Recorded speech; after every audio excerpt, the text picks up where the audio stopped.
So you're really intelligent. You get into a good law school. You do well enough in that law school to be selected as an appellate court internship. I don't know what the right word is. Clerk. Yes.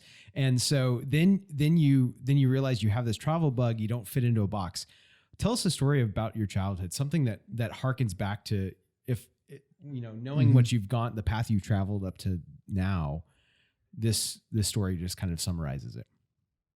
Well, I wasn't exactly a child, but I didn't really know what I wanted to do when I graduated from college. And so, like everybody else does, I booked a one-way ticket to China. And I lived in China for a year. I didn't know anybody. I didn't have a job. I just kind of showed up there. Yeah. So this was 2008 when a lot of people were saying China's the future. The Olympics were held in Beijing that year, and China was still very foreign. And it's very different now because it's much more modern. There's a lot more English spoken there.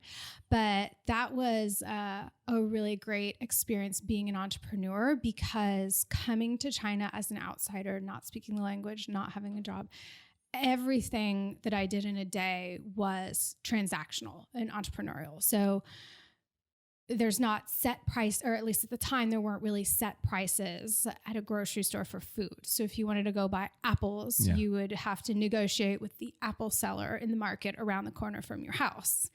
Finding a place to live, finding your first job. These are all negotiations. And I feel like when you're negotiating, you're always kind of an entrepreneur. So negotiations led you to law school and then took you out of it? I think going to China and living there is the best preparation you can have for law school, because you really understand that anything can happen. Literally anything can happen as a non-Chinese person there. There's no support system. So my first job, it was just a gig, and my employer didn't feel like paying me. And because that was also a negotiation? Because that was the thing. Well, no, we negotiated it. We had an agreement, but she just didn't feel like paying me, because what am I going to do? Yeah.